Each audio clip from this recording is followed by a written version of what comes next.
In this video, I'll be going over how to solve trig equations. So before we get to the process for solving these things, let's talk about how a trig equation is different than a trig identity. So in a trig identity, what we're trying to do is show that the left side is equal to the right side in an equation.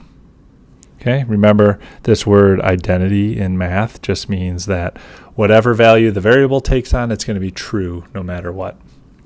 In an equation, and specifically a trig equation, what we're trying to do is we're trying to solve for the variable.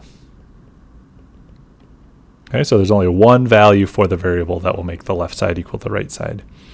And so an example of this might be something like 5 sine squared of x is equal to 3. And we're trying to solve for this x here. And because x is inside the trig function, in this case, x is an angle. So we're trying to find the angle that when we take the sine of that, we square it, we multiply by 5, that will equal 3. Now, when we're trying to solve for an angle, the angle can either be in radians or degrees. So it'll just depend on how the instructions are given to us that will determine whether we want the angle in radians or degrees. And we'll see examples of both here.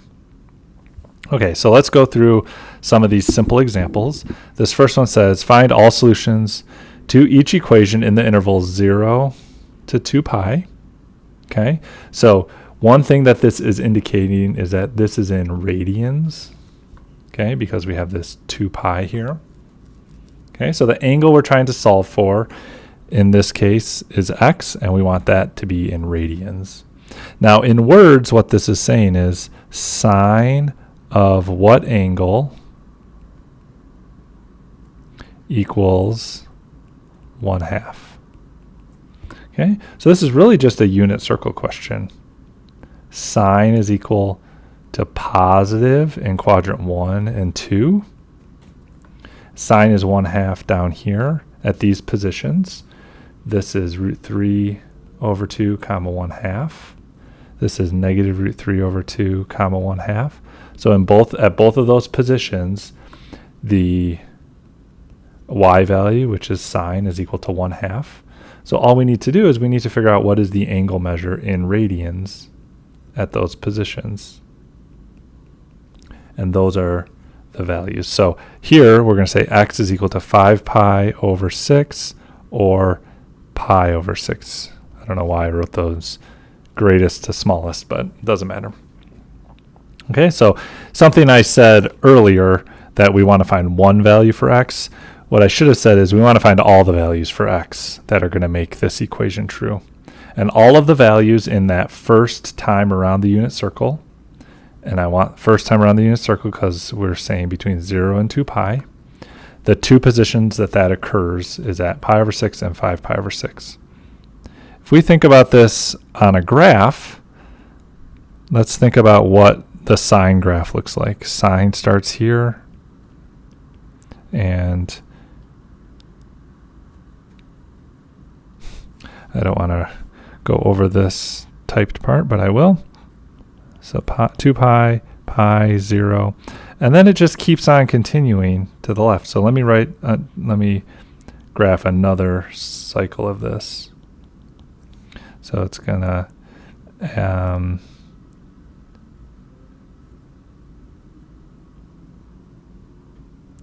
keep going. Okay, so this is saying, when does this sine graph equal 1/2? Well, 1/2, oops, I don't want to erase.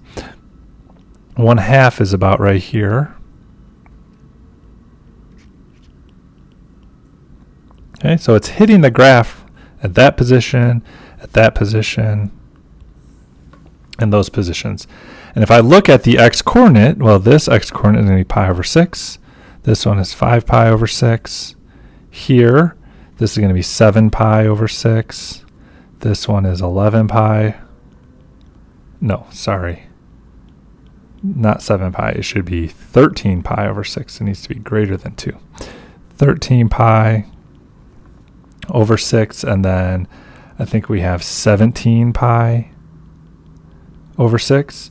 And there's going to keep, as the sine graph continues, we're going to keep having positions where the graph is hitting that line 1/2. So there's actually an infinite number of solutions to this equation. However, because we are restricting that to between 0 and 2 pi, we only want these two, because 2 pi ends right here and 0 is here. So we want it just in this window. Okay, so that's another way of looking at this, is graphically. All right, I'm not going to do all that graphing on all of these, but if you're ever wondering if your solution makes sense, you can always graph these. You can graph the left side, sine of x. You could do y equals sine of x, and then you could do y equals 1/2, and you can see where those intersect, and that'll give you the solutions. All right, moving on. Cosine of x is equal to negative root 3 over 2. So again, cosine of what angle equals negative root 3 over 2. And again, we want this in radians because we are 0 to 2 pi. Okay, so looking on the unit circle, cosine is negative in quadrant 2 and 3. Not a great circle, but it's at these two positions. Negative root 3 over 2 comma 1/2, negative root 3 over 2 comma negative 1/2, and those angles in radians are 5 pi over 6 and 7 pi over 6. So we would say x is equal to 5 pi over 6 and 7 pi over 6. Okay, so those first two examples are about as easy as it's going to get. Usually, though, we're going to need to do a little bit more work to get our solution. So number 3 says tangent of x plus root 3 is equal to 0. So anytime we are solving a trig equation, we want to isolate the trig term first. So here I'm going to subtract root 3. So tangent of x minus root 3 on both sides. This is equal to negative root 3. So we want to know, when is tangent equal to negative square root 3? Well, tangent is negative in quadrant 2 and 4. And it's negative root 3 up here and down here. So because the coordinates are negative 1/2 comma root 3 over 2, if I do y over x, I'm going to get negative root 3. And then this is 1/2 comma negative root 3 over 2. Same thing. So those angles are 2 pi over 3 and 5 pi over 3. So those are the values for x.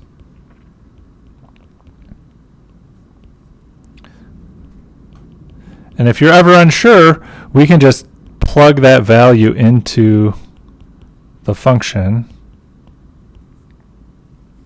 and see if it's equal. So tangent of 2 pi over 3, well, that's negative root 3 plus root 3 equals 0. So I get 0 equals 0, so I'm good.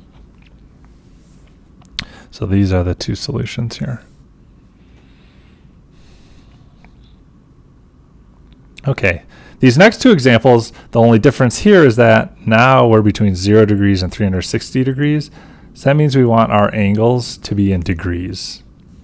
Okay, so this next one says sine of x is equal to 1. In other words, sine of what angle is equal to 1? When does sine have a value of 1? And sine has a value of 1 at the top up here. So this is 0 comma 1, and that angle right there is pi over 2. But I made a little mistake. We need this to be in degrees. So we won't say pi over 2. We're going to say 90 degrees here. So this is x is equal to 90 degrees. Okay, and then this last one, this one is saying cosine of what angle is equal to 0.3. The problem here is that 0.3, excuse me, 0.3 not on the unit circle. In other words, cosine never equals 0.3 on the unit circle. So in this case, we need to use our calculator.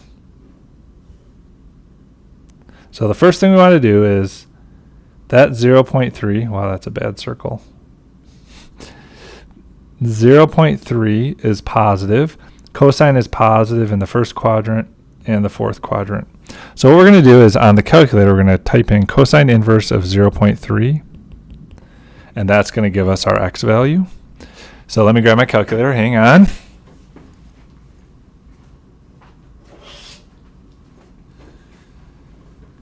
Sorry, it was across the room. So what you're going to do is, first of all, make sure that your calculator is in degree mode. Okay, if you don't know how to do that, you can Google, how to change your calculator mode from degrees and radians. We want degree mode because that's what we want our angle to be in. And then we're going to type in cosine inverse 0.3. And what we get is 72.54 degrees. Okay, so that is the angle that's up here somewhere. 72.54 degrees. Okay, so that is that angle right here. Now we also want the corresponding angle in the third quadrant. So we need to figure out what is that distance.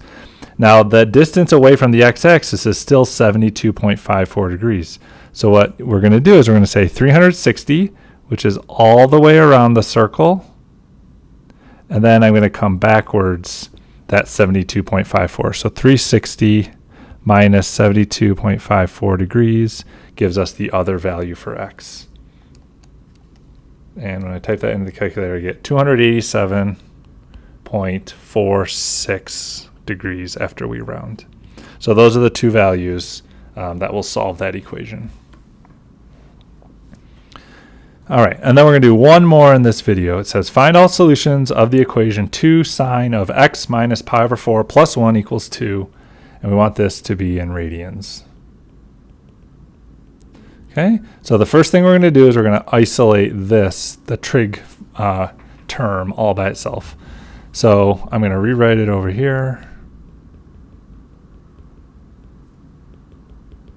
Okay, the first thing I'm going to do is I'm going to subtract this 1. And then divide by 2. So sine of x minus pi over 4 is equal to 1/2. Okay, so I've isolated the trig portion. And remember, this question is saying sine of what angle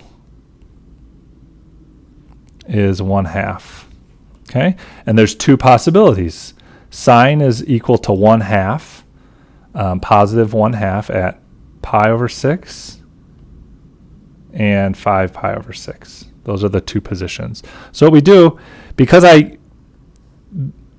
we have a little bit different type of argument here. I don't just have the angle. I have the angle x minus pi over 4. So what we're going to do is we're going to take that x minus pi over 4, and then we're going to say that that's equal to pi over 6. That's one possibility. The second possibility is x minus pi over 4 is equal to 5 pi over 6. And now I want to solve that for x. So on the left one, I'm going to add pi over 4. I get x is equal to, well, get a common denominator. This is 2 pi over 12, 3 pi over 12. This is 5 pi over 12. So that's my x value there. And then on the other branch of this solution, I add pi over 4 again.